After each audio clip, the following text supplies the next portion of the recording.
Hello, everybody. I am Rabbi Daniel Brenner. I'm the Chief of Education for Moving Traditions, and it is my honor to welcome you to our conversation today, where we're going to be talking all about envisioning a B'nai Mitzvah in 2021. We know that we have a lot of parents and grandparents and a lot of educators joining us today. And I've been reading about what you've been doing during the pandemic. Some folks are taking walks in the cemetery. Some folks are doing Zentangle. Some folks are doing some sourdough baking. And a lot of you are decluttering, which is something that I should probably do myself. But one thing that we know that many people are doing, many families are doing, is trying to think about how to celebrate a child's coming of age ceremony in the coming year. And we know that this is, for many families, an enormous challenge. And it's a challenge that we have been following at Moving Traditions over the course of this pandemic because we work with many, many partners. We work in over 80 different synagogues with a wonderful family education program for B'nai Mitzvah. And we've been talking to so many rabbis and cantors and education directors about how they have guided their families during the pandemic. And we're very happy to share with you some of the creative thinking that we have amassed over the last few weeks as we've reached out and talked to many of these rabbis and cantors and educators. But we also want to today really get to the core of the challenge that we have at this moment to reinvent ritual.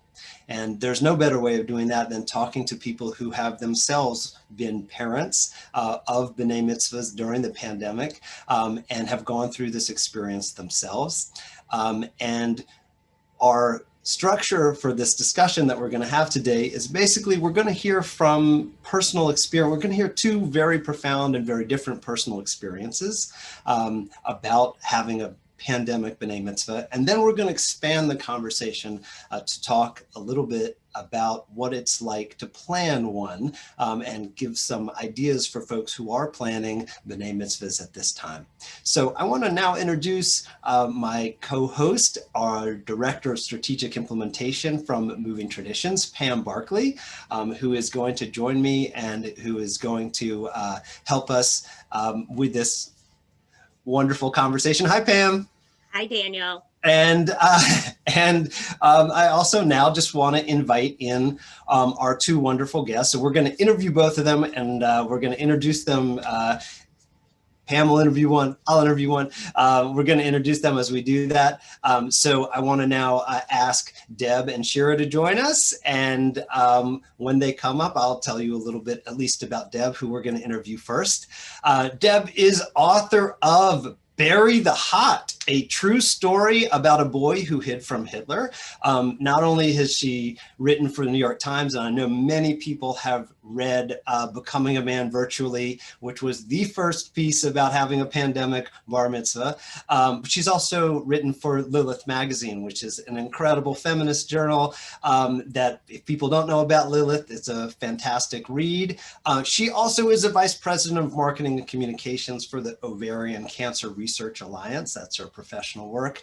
But Deb, it is just wonderful to have you today. And I just want to start out with saying thank you for agreeing to talk about pandemic bar and bat and bar mitzvahs with us.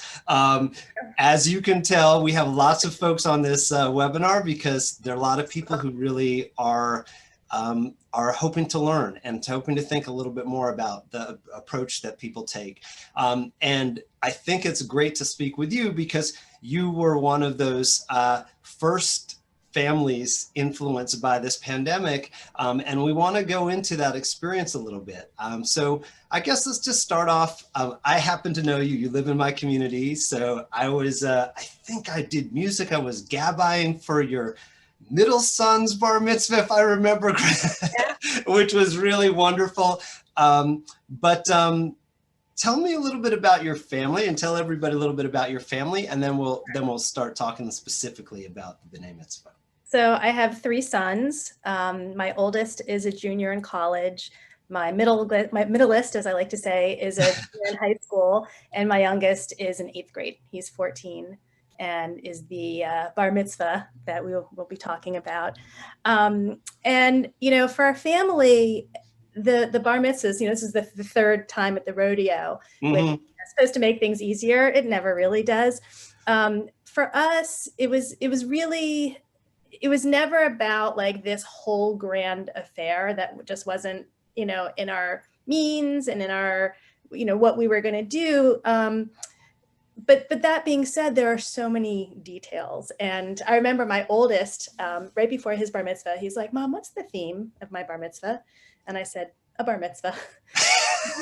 And he said, "No, but what kind of plates are we having?" And, you know, it's like he was Right. to go to Party City for his birthdays and pick out Dora or Batman or something. I'm like, no, it's not that kind of plates. You know, but even the simplest of events or affairs is still a big deal in terms of all the details that you have to think about in the last 2 weeks. It always just seems to come up in the last 2 weeks, you know, like a guest book, a slideshow, welcome bags for the out-of-towners to drop off at the hotels, you know, the food, getting the ice at the synagogue, like all that stuff. So, you know, even the simplest, what you intend to be the simplest things can be overwhelming. So you didn't have a huge bash planned. It wasn't, you know, going to involve a couple of New York Yankees and Kardashians and everything else. Like, it wasn't anything like that. But you certainly were planning a party. Yeah. And certainly planning to have all sorts of family and all sorts of friends coming in and celebrating with you. So when did you realize that you needed to change the plans for your son's bar mitzvah? So I will say that in preparation for this talk, I went back into my calendar and into Facebook, because I was posting about it, to just sort of see the timeline. Zane's bar mitzvah was March 21st. And so I don't know if that date, you know, rings, you know, what that brings up for people, but I can tell you it was like smack in the middle of everything. And I live in New Jersey. So I want to just bring people through a little bit of a timeline so you can get a sense, because things were changing, not even by the day, but by the hour.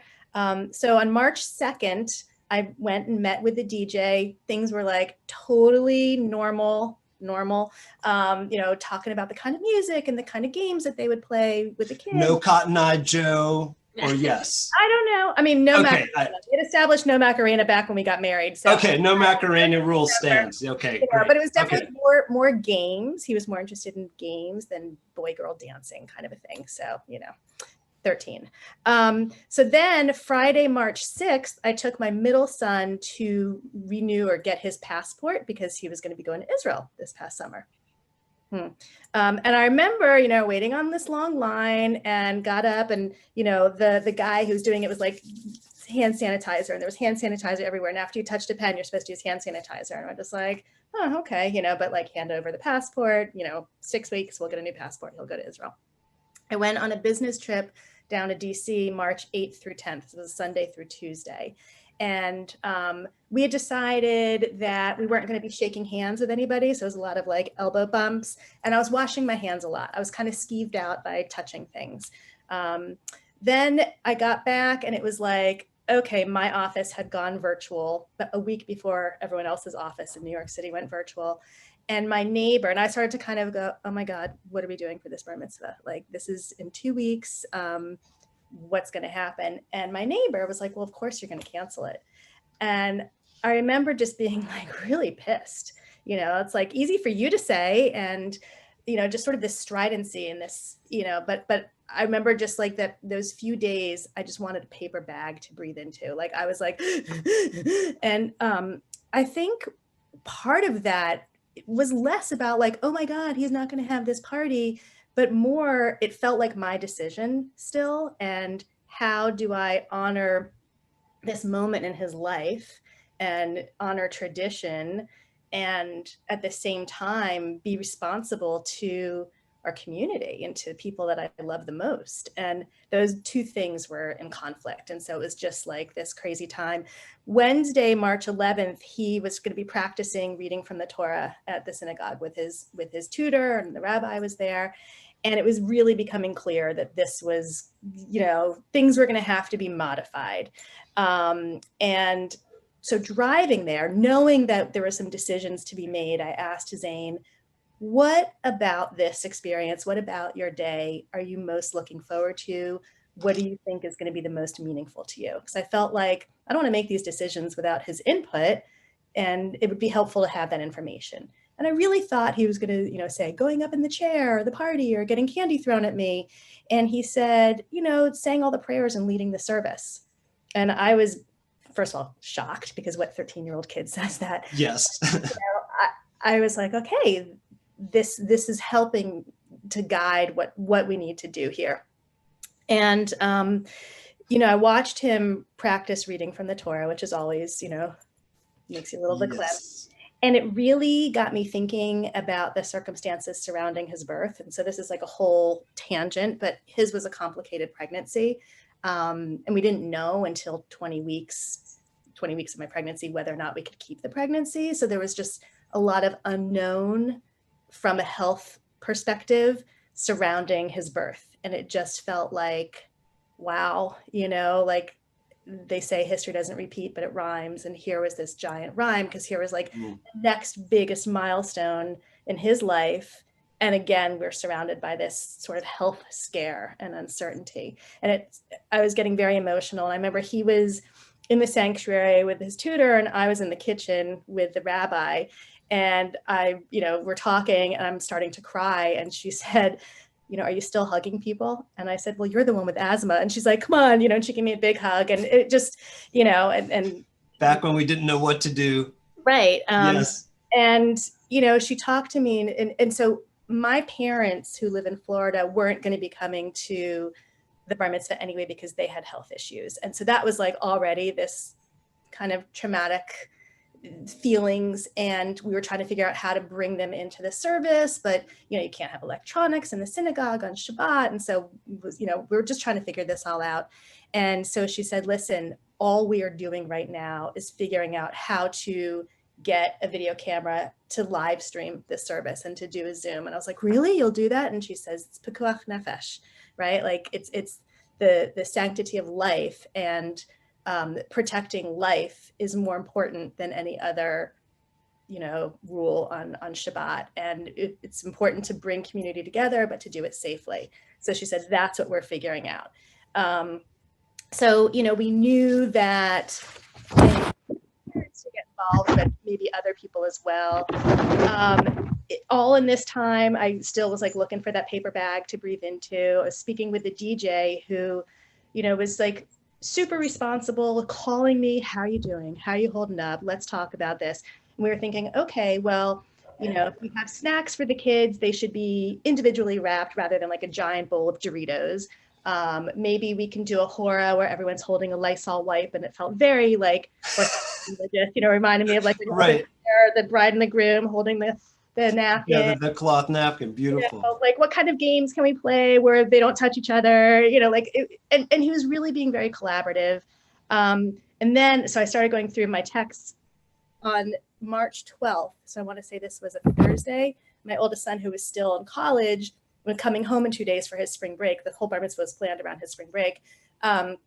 He texted me and he's like, this is crazy what's going on. Is Zane still going to have a bar mitzvah? And I said, yes, he will. It just may not be what we all envisioned. And we have to do everything we can to make him feel special. And he's like, of course, Daddy Asher and I will lift him up in the chair. And then we can do a reenactment when this is all over, like they do with the Civil War. I mean, it was just... Wear the same outfits? Yeah. Okay, great. It was like, it just meant so much to me that my guy who was in college was really looking out for his baby brother and just like how we can make this special. Meanwhile, the caterer, I can't say was being as responsible or kind. And we had paid a deposit that basically hadn't been paid out to, like she hadn't hired anyone yet. And she kept pressuring me to pay in full, such that she could hire people and get the food. And at this point, we're all like hoarding toilet paper. And I'm thinking, are you like, what kind of food are you going to be getting? Can people even come into the kitchen? Sure. And I said, look, we're not going to have 100 people. We might not even have 25 people. It might just be the 5 of us and the rabbi and like 3 other people. And, what can we do with the deposit that you haven't spent? Can we put together some box meals? Even if it's 25 very simple box meals, there's kids who are going hungry now because there's no school.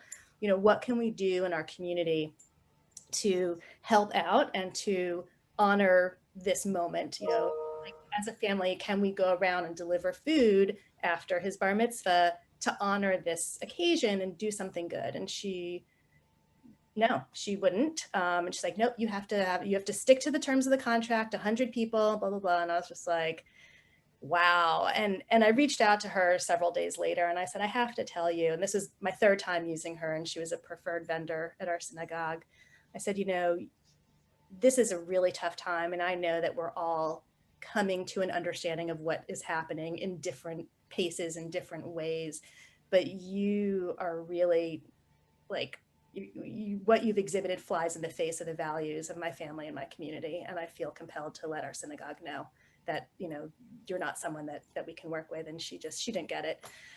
Anyway, I think. Well, you know, I think you have to say like that particular moment when everyone was freaking out probably brought up a lot of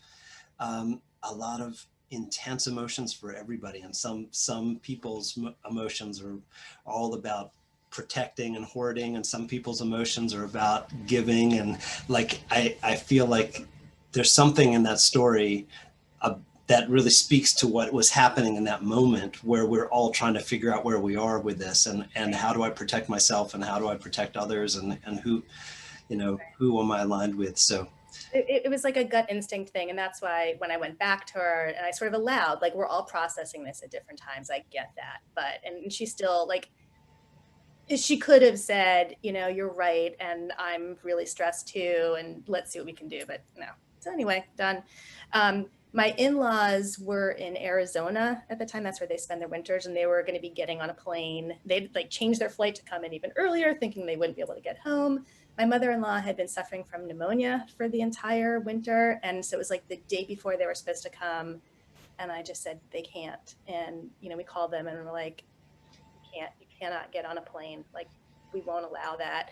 And then it was right around that time. I want to say it was like 8 days before his bar mitzvah. So it was Friday the 13th, ironically, that I was like desperately looking for a paper bag to breathe into. And then it became not our decision anymore. I think that like there were certain things that were happening literally by the hour, regulations being put into place. sure. And our synagogue was following state laws that they couldn't have more than 10 or 15 people in the room. And so we just knew that it was going to be virtual. And so we made that call. And I have to say that when it became not our decision, it was like this giant weight lifted off of our shoulders. And so the week leading up to the bar mitzvah, which otherwise would have been, you know, I'm taking days off of work to assemble centerpieces and get, you know, ice and bags delivered to the blah, blah, blah. It's all like, about the ice. It was like all that was gone. All that stupid stuff that does not a bar mitzvah make was just gone. And what we could focus on was our son and getting him ready for the service, and really thinking about ways to make that moment meaningful. What are the lessons that he's learning, that we're all learning from this? And it really, it was kind of wonderful. We were still in a little bit of a panic because it was, you know, the words lockdown were being thrown around, and we were like, oh my God, are we going to be able to get to the synagogue to have this bar mitzvah? And I kind of, you know, pictured us like all dressed up. It's probably the only time I've been dressed up since, you know, mid-March. And, you know, what if we all get in the car and there's like a police blockade, not letting people out of the street? Like, how do we argue, you know, on religious grounds, we need to do this? And, you know, it's just kind of feeling a little bit of a rebel. But it was actually that night. So his bar mitzvah was March 21st. And it was that evening, I want to say 8 o'clock, that we were kind of put into lockdown orders. So we got it in right under. And, you know, it's funny, my cousin is a therapist. And one of the things that, you know, she likes to jokingly say to me is, you know, sometimes you just got to give it up to Jesus. And this was one of those times. Okay. Really, like, it became not our decision, and that really changed everything. So. Deb, you speak so beautifully in your New York Times article, particularly about how things focused on just your son and Torah reading and leading the davening, and I understand like there's a deep desire in all of us to say, oh, the silver lining. But can you say a little bit about what it was like to not be with family, and like what was that like? What was that experience for you? It was definitely bittersweet. I mean, and again, I had been coming to terms with that for many months with my parents, knowing that they weren't going to be there. So I had already started to kind of grieve that a little bit. And, for my parents, like, this is the everything. My in-laws, of course they were thrilled to be there, but like they're the non-religious Levies, where like my parents, the Rosenbergs, are like, from the old country kind of a thing. And so I knew that this was already killing them not to be there. And so I can't, it's hard to, it's not like everything was like, oh, all fine, boom, no family. It was sort of like really key people weren't going to be there. And so there was already this kind of emotion. What we did, and it's so funny because what the technology is capable of now, or what the technology probably was capable of, but we were not, as a community, is so different than March 21st. And so we had the family, my parents, my cousins, my aunt, all of them, my in-laws, Zoom in where everyone else was on a Facebook live stream. And the idea was that they would get to do an Aliyah. So it didn't quite work that way because of our lack of technological prowess. But what we did have was they were on a laptop that was sitting like kind of right in front of Zane and in front of whoever was, on that side. And so we could see their faces. And at the end, when the live stream was cut and we still had the Zoom, there was like the dozen Brady Bunch boxes, and we just were all like, blowing kisses at each other. And I just, like, I wished that they were there so that they could come over to my house and we would kick off shoes and just order in pizza. Like, we'd get past the kind of fancy party stuff, whatever fancy party stuff meant, and just be together. So that was definitely sad. Okay, one last question for you, Deb. Yeah. When other parents have asked you, like, what's the advice? What's the, like, just give me a little wisdom on getting through this. What do you say? Yeah, well, I try to, and this is one of the things we said in the speech that we gave to Zane was, kind of in the scheme of Jewish history, if this is how we have to suffer, like, gay gesund, right?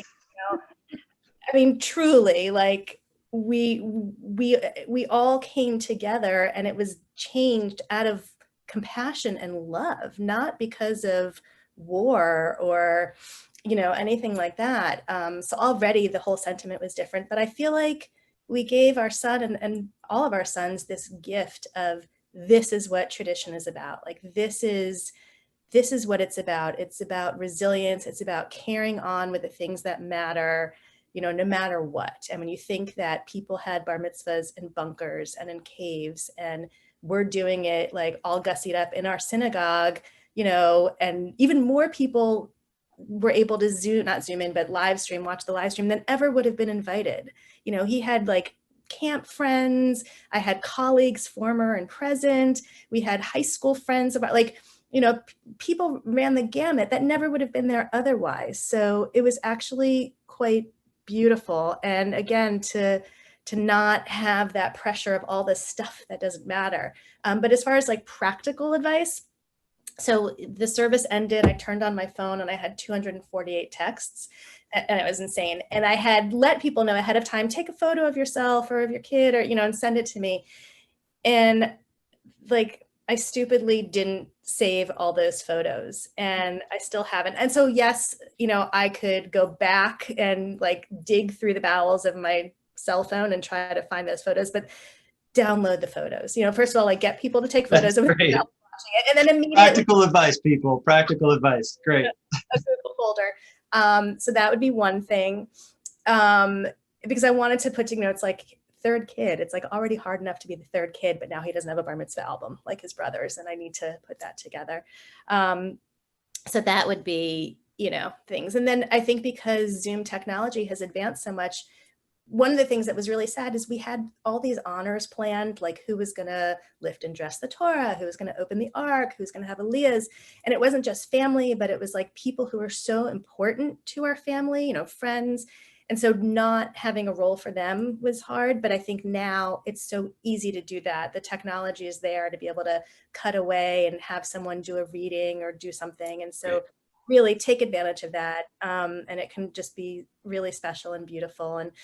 And we came home and a neighbor of ours had left a giant poster that they decorated on our door for him. And so I hadn't even thought to, how do we get, people to sort of do a drive-by or anything. This is before that era. It was drive-bys didn't really start until a week later, I think, Right.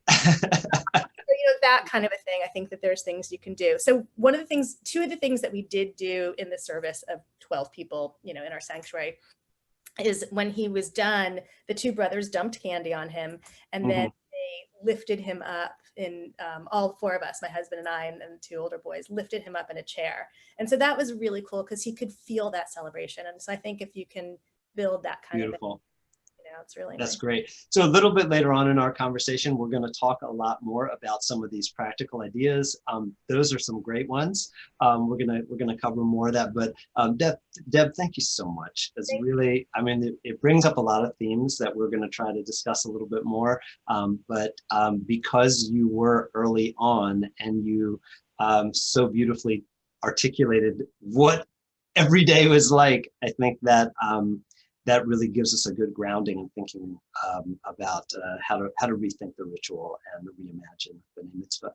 So Pam, I'm going to pass it off to you. Thank you, Deb, and we're going to hear from Shira. So thank you, Daniel, and thank you, Deb. I have the pleasure of introducing Shira Weisbach, who is the Director of Education at Temple Sinai in Dresher, Pennsylvania. They are one of our Moving Traditions B'nai Mitzvah partners and have been so for 3 years now. They've been running our programs. Shira holds a master's degree in Jewish education from Gratz College and has served as everything from obviously the Director of Education, a religious school teacher, a youth director, a camp counselor, a youth group advisor, all the different things that people do in synagogues, as well as the Associate Director of Jewish Community High of Gratz College. So thank you, Shira, for being with us. Shira was in the unique position of being both, like Deb, the parent of a B'nai Mitzvah child, as well as with her educator hat, having all of these parents come to her going, oh my God, oh my God, oh my God, all that sort of panic, breathing into paper bags kind of moments. So can you just give us briefly share a story about what happened to you? Because I know your timeline sort of is the same as Deb's, but just sort of give us what your situation was. Sure, happy to. So it's funny, Deb brought up lots of memories, even for me, looking at that specific week in March. Unlike Deb, who's talking about her third child, this was going to be the bat mitzvah of my first child. I'm also a mom of 3, 2 boys, one of whom is named Asher, like you. So it was, for me as the education director and going to every bar bat mitzvah for years and years, it was finally going to be my own child's turn.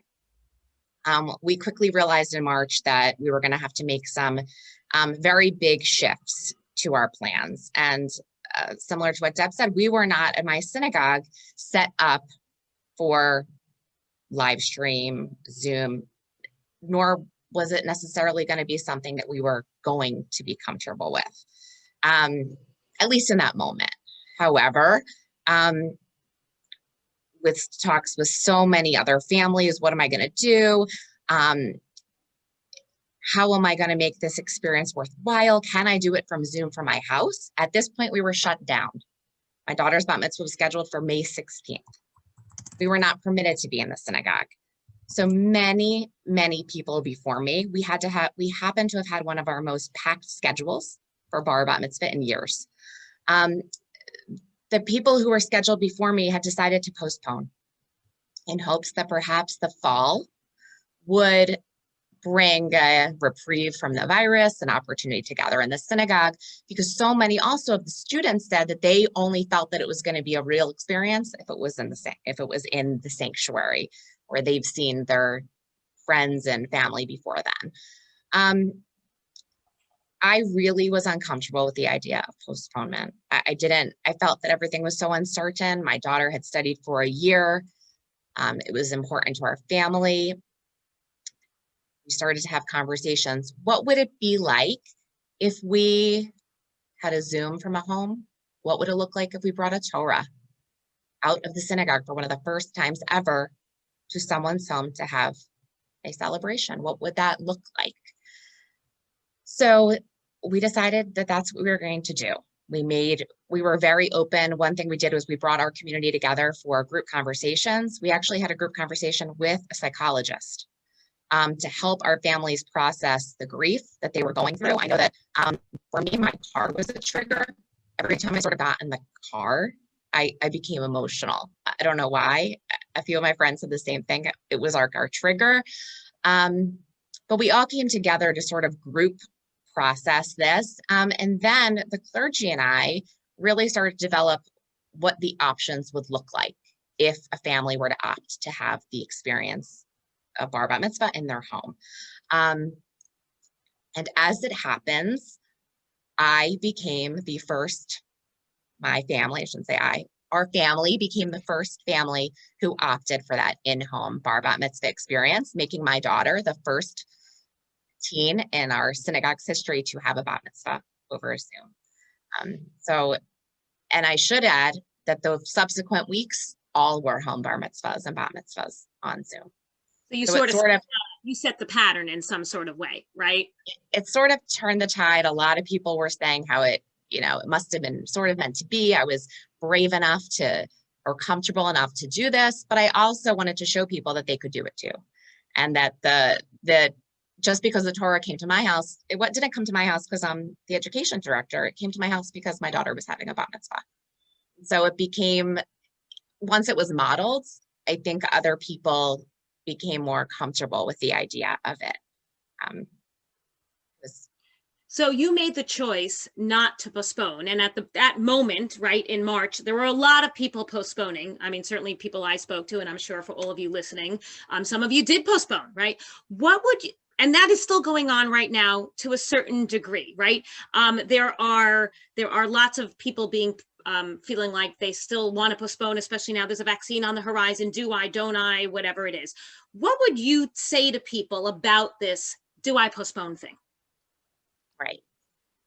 I think it's really special to have the bar bat mitzvah on the date that was given to you, especially so many cases you get these dates 3 years before your child prepares for 1 year prior. The other thing that I've thought of a lot is this coming of age, this becoming 13, it really only happens once. They only kind of, and I think there's a big difference as someone who's worked with teens for my entire career. There's a big difference between even a 12-year-old and a 14-year-old. That 13 is something special, for better or for worse, as parents of teens will know. And it's a special time, and you don't get it back. And that is something that I've reflected on a lot. I've asked my daughter. Ultimately, it was my parental decision to move forward with that date, obviously in discussions with my daughter. And I have asked her, how do you feel? Do you regret not postponing? And she goes, no way. I also think it's a weight on the shoulders of a teen that feels like the weight, they have kind of the pressure and the anticipation of the day. And when it comes, and they feel so good about it. So it's something that I know is like almost a sense of relief. And I think that given the uncertainty of the times we're living in, my daughter wasn't in school for all those months around her bat mitzvah, but that was one thing that happens I shouldn't say exactly like it was supposed to, but on the date it was supposed to. So I think it gave her a lot of relief. It gave us, I think, a huge amount of relief. I don't know if I would have been able to emotionally have handled that weighing on me. Well, what's going to happen in 3 months? What's going to happen in 6 months? Right. The uncertainty still keeps going, right? It's not like there's an end point, as we've learned, obviously. Right. And even now, yes, it's more positive, but looking ahead with the vaccine, but there's no still uncertain. So I can tell you, Daniel and I have met with a lot of educators in the last week or so, and we did a little survey with them, and over 50% of them said that they had parents who were worried about their B'nai Mitzvah for their child not feeling real in some way, that it wouldn't feel real because it wouldn't be something, right? Whatever that is. What do you say to parents like who feel that way? What would be your sort of response, both with your educator hat and with your parent hat, about why did it still feel real clearly to your child? Right. So I think the bat mitzvah certainly felt real. And I've heard this from a lot of parents too, who say that my child thinks it will only feel real if it's on the bima with the set of circumstances that they had prepared for. I think that the beautiful thing about our religion, it's very predictable. We do the same liturgy week after week. It's what to expect almost. And I think that the day very much felt real, the familiarity of our tunes, of our rituals, of our prayer order. But I also think it's as real as the parents make it for their children. So I think that the modeling and then making it special, and in my earlier conversations with Pam, I mentioned that we did certain things to make it feel special, getting balloons in the house and getting flowers just to make it feel festive and to make it like it wasn't just any other day of the week. And it certainly felt real, and something that we've emphasized, the clergy and I here, is that this bat mitzvah coming of age experience isn't just being called up to the Torah. It's you turning 13, you turning 12, it's you taking on the responsibility. So while the milestone is just one part of it, it's bigger than that. And what did you do to make it feel special?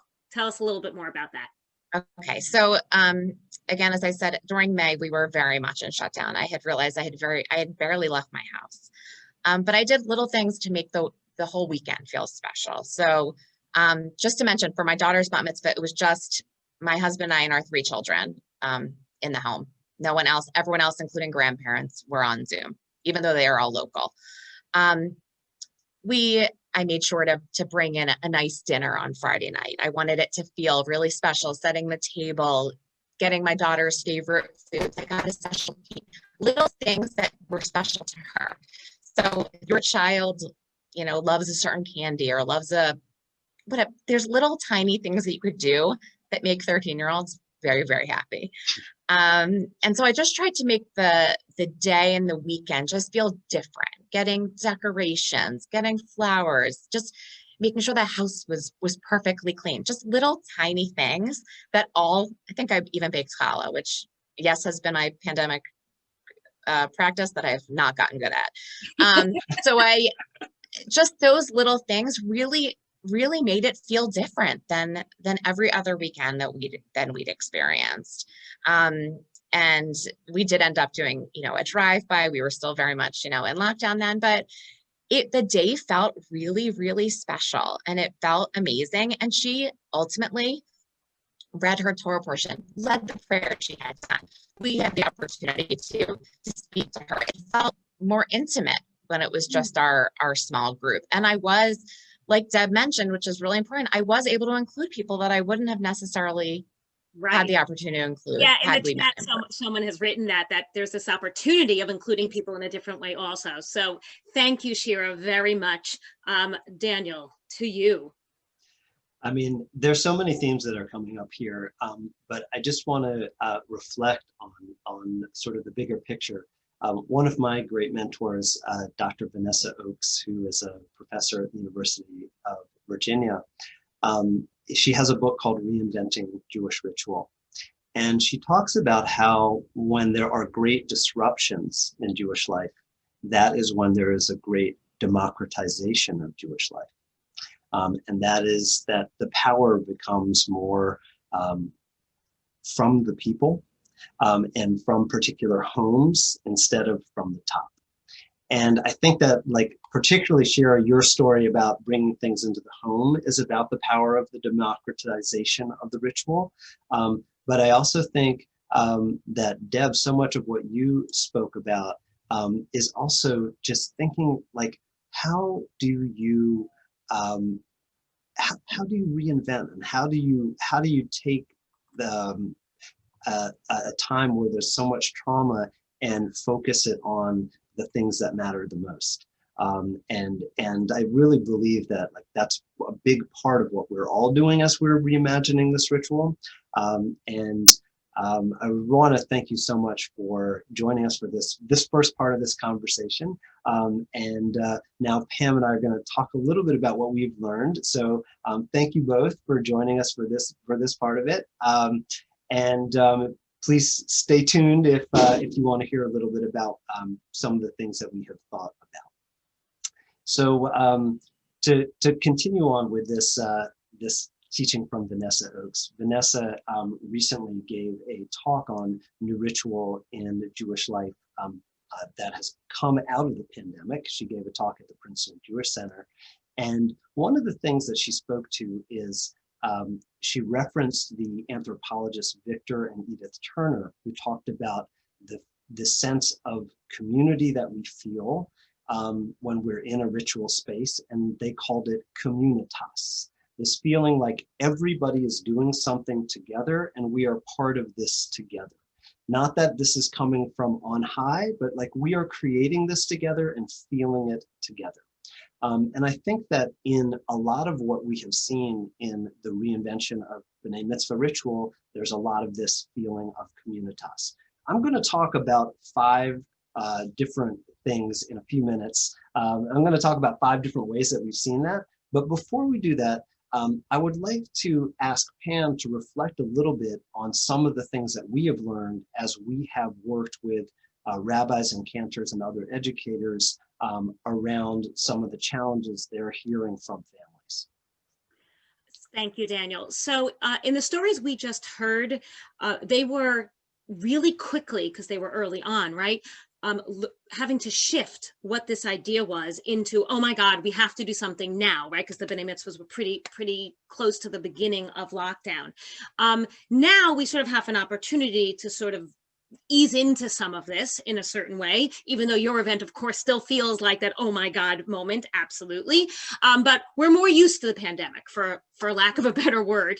And one of the pieces is, there are a lot of things that we all imagined would happen at our child's B'nai Mitzvah, and they can't happen anymore. There are a lot of no's, like, no, that can't happen anymore. You cannot have 250 of your closest family and friends doing a hora in the middle of a synagogue right now. That's just not happening in our country.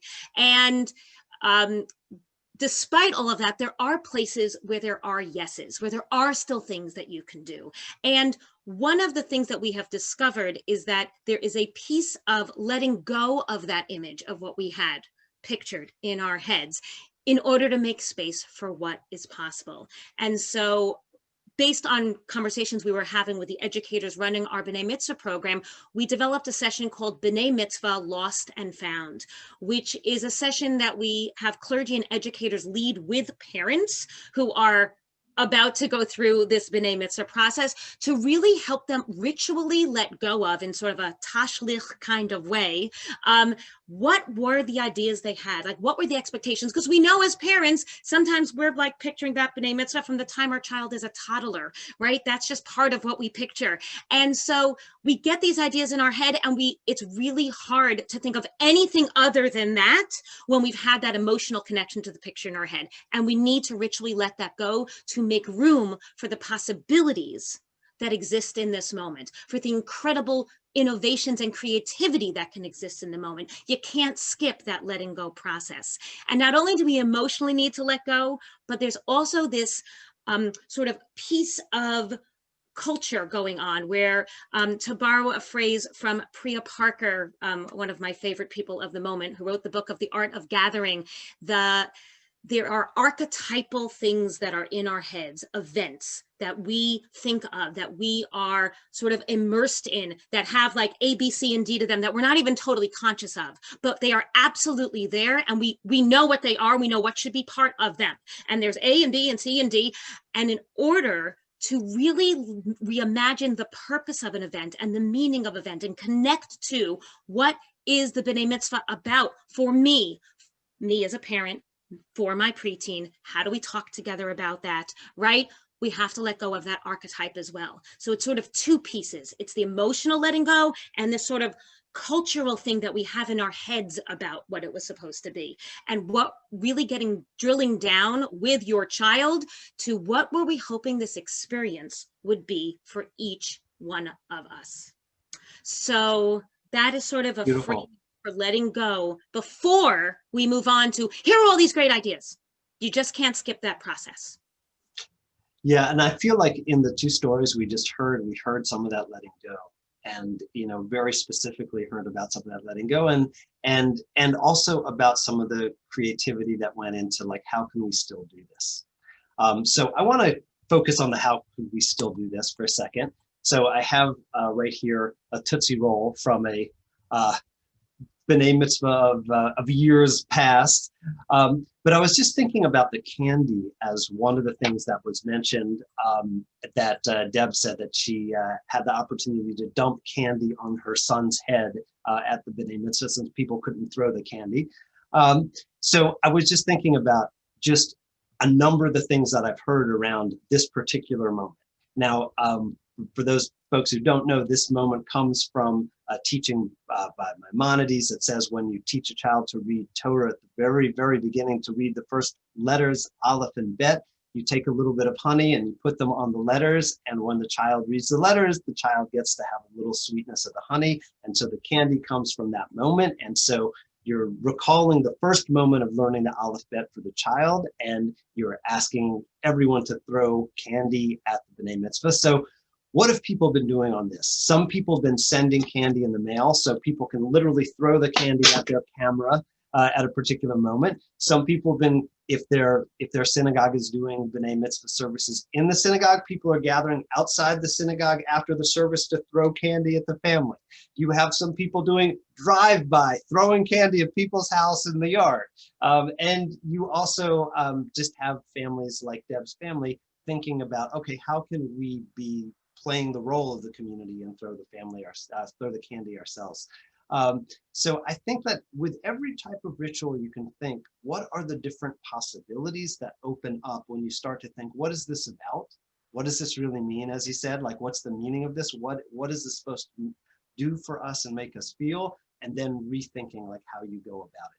So I want to talk about 5 different categories. The first is something that I would call the category of Kedusha, the category of sanctifying the moment and sanctifying what is happening, especially when you're doing this in a place where you don't think of it as a sacred space necessarily. A lot of people have done this event either in their living room or in their dining room or on their back porch.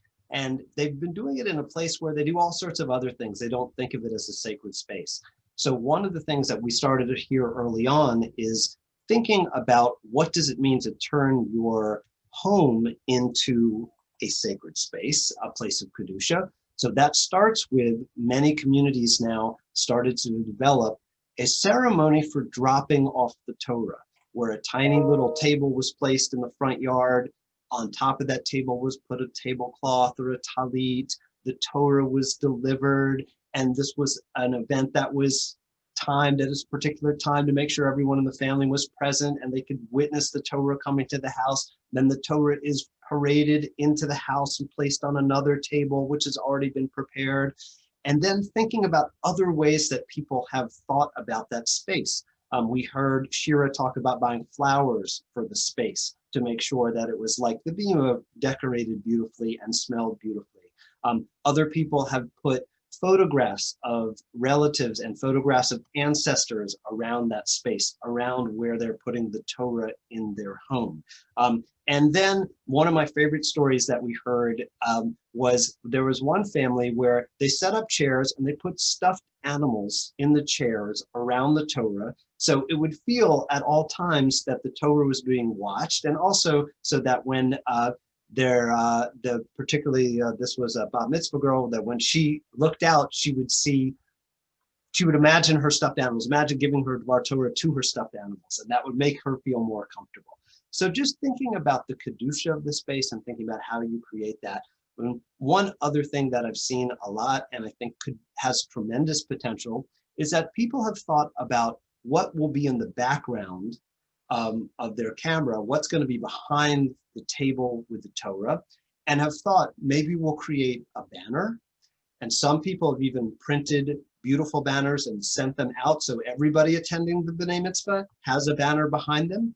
Some other people have thought about the banners of having themes, so that based on the portion of the week, the Parsha, they create different themes, pomegranates or camels or palm trees or all sorts of things that are in the Parsha, and turn that into something that is sacred, having that behind the Torah table and sending it to other folks, but just thinking about making the space sacred.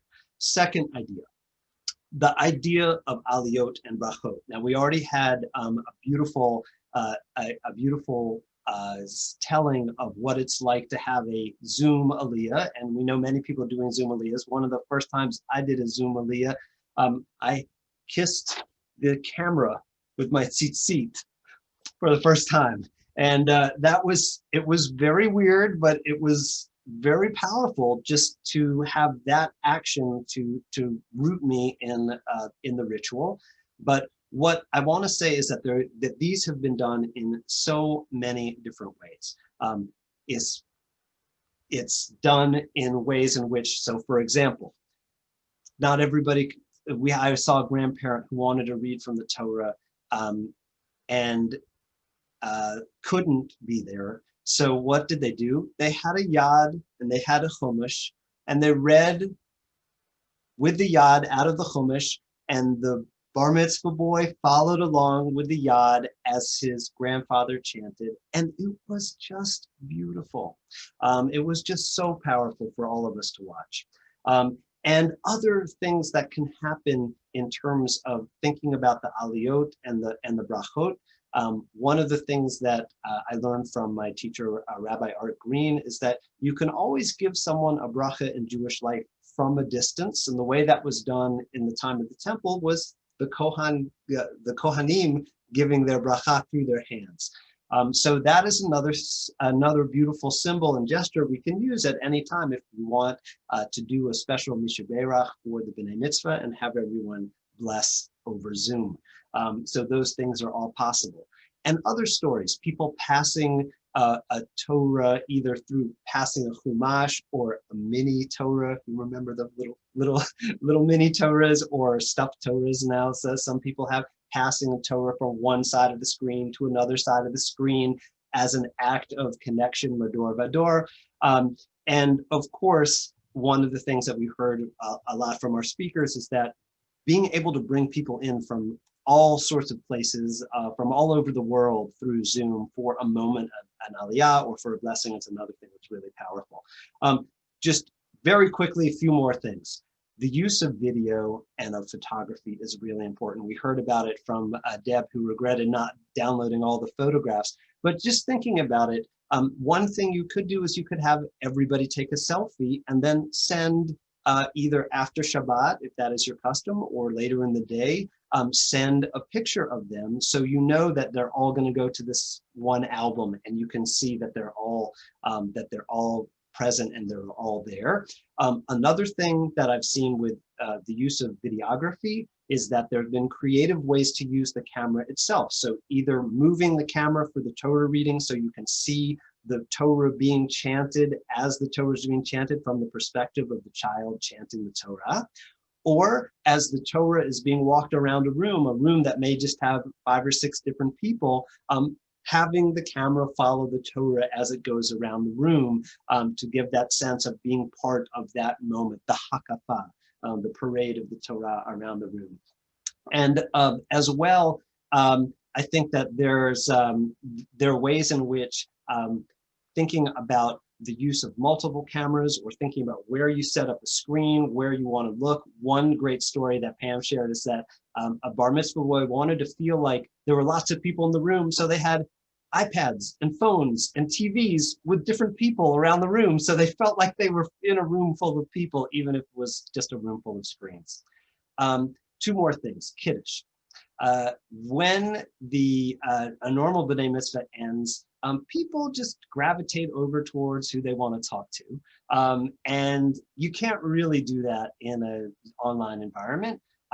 But there have been lots of efforts to think about tables and thinking about putting people at specific tables and giving them a task or conversation starter at the table. And I think that's a beautiful way to do it. And the other thing is this can be a moment where the bread baking craze of the pandemic can meet the pandemic B'nai Mitzvah in a beautiful way, and everybody can say something about the challah that they're about to eat and where it came from and what it is, and break bread together, even if they're breaking bread online. And some families have chosen to make a special food or special dessert to send out to everybody for this kiddush moment, so everybody can be eating the same thing at the same time. And lastly, thinking about reimagining parties. Now, you probably heard that some people, if you can do it outside, some people have done food trucks and dessert trucks and a bunch of other things where people can party together. Some people have had DJs where the DJ is in the parking lot and one family at a time gets up and dances, and then they sit down and another family gets up and dances and they sit down, and people have a great time distanced in a parking lot, and that can happen. But also just some of the other elements of the party are possible. One family did a virtual sign-in board, as if when you come to the party, you have that paint marker and you can write on the board. Well, they did it in a virtual way, just to give everyone a way of acknowledging how grateful they were to be part of the celebration. And one final beautiful story, that there was a family that thought, you know, one of the things that happens at a B'nai Mitzvah is everybody comes up and compliments the kid, and it makes that kid feel great. I don't want my kid to miss that. So they created a box of blessings, and people sent in postcards, and they handed that box to the child, and the child was able to read the different blessings from all of the family members and friends and neighbors, and it was just a powerful moment. So many of these, and those 5 categories, there are probably more categories. So many of these things are just about reimagining based on thinking, well, what is possible here? What can we do to make this special? What can we do to make up a little bit for some of the loss that we feel around these expectations? So with that said, I'm going to pass it back to Pam to finish it up. So I know we are at 2 o'clock. If you all want to stay on longer, we're going to just keep going for a few more minutes, but I just wanted to acknowledge that. As well, I want to acknowledge some of the stuff that's been going on in the chat. And some of you have asked, can these ideas be written down and sent to us and all of that? And what I'm going to say is Daniel and I are working on just that. So coming soon to a theater near you, we're hoping to take all of these things we've learned from various places in the world and put them together in some sort of way as sort of a guide for parents at the moment. These have been garnered from educators across the country, really, truly, in the conversations that we've had. And the reasons we've had these conversations is because we do run the Moving Traditions B'nai Mitzvah program at these 80 congregations across our country. And what we have found is that the conversations between the parents and the preteens are really important. You heard in both Shira and Deb's stories that they talked to their kid, right? There had to be this conversation. Well, that was always true, right? There always needed to be conversations between parents and kids about what was about to happen. Even pre-pandemic, that was true. Now it is sort of even more true. So Moving Traditions B'nai Mitzvah program was clearly created as a new model of family education to address the psychological and spiritual and social and developmental issues that are arising for parents and preteens at this moment, and to take a step back, sort of beyond the Devar Torah and the chanting of Torah and all of those things that are important, but to look at the higher level issues around it of, you know, what does it mean to now be the center of attention in a way I never have been preteen, right, in my life? What does it mean to have 100 faces looking at me, whether those faces are live or on Zoom screens around my room, right? What does that mean? Am I comfortable with that? Am I not comfortable with that? How comfortable am I that as a parent as well? Because all eyes are on me. What does it mean to become a teenager? What does it mean to become a parent of a teenager? These are really important life cycle moments that need to be addressed from both the preteen and the parent perspective. And probably the biggest one that was, again, always important, but even more so in our pandemic world, is why am I doing this all together? So why is having a B'nai Mitzvah important to me? And that is a really profound question right now, because that helps you get to that meaning and purpose and the stuff I was talking about earlier about not getting stuck in the archetype, right? What is the meaning and purpose of this event? What do I want to get out of this as a parent? Why am I doing this as a parent? Child, why do I want to do this, right? What do I want to get out of this? What am I looking to see? And having parents and kids develop empathy for one another through conversations that we've had is really, really important. Shira, who I'm hoping pops back up as a video, who has been running our program for 3 years, as I mentioned before, definitely has, oh, there she is, awesome. I'm just gonna ask you to quickly let me know sort of what have you seen as an educator about parents and teens having these conversations, whether it's pre-pandemic or now, it doesn't matter because these are still conversations. What have you seen? How have these conversations been helpful in your congregation?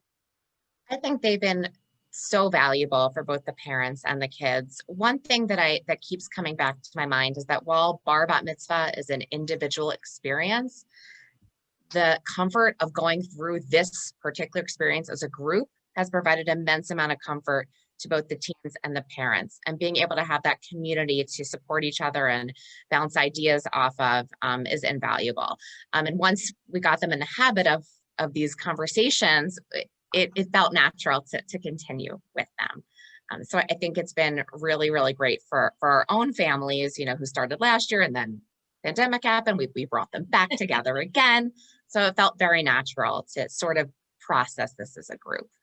Thank you. Thank you. Yeah, that is one of the things, you know, people ask me all the time, like, what is our B'nai Mitzvah program? What do we do? And I could go through sort of the list of things, but I think the biggest piece that our model of family education does is it helps parents and kids have conversations that they wouldn't normally get to have. It gives them permission and a structured opportunity to have these conversations, which again, were always important to have, are more so now.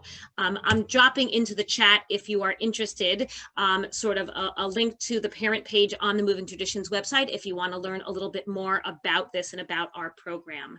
So thank you very much. Thank you for whoever just wrote in the chat. Oh, you wrote it to just panelists. So Sarah, if you could write that to everybody, that was lovely. And Daniel, turning it over to you. It's really wonderful to learn together, and I just want to reiterate that we are going to be continuing to work on this. We know that there are many more questions that we didn't get to in the chat. We're certainly going to send a recording to everybody who registered to the webinar. So if there are friends or family that you want to share it with, please go ahead and share it.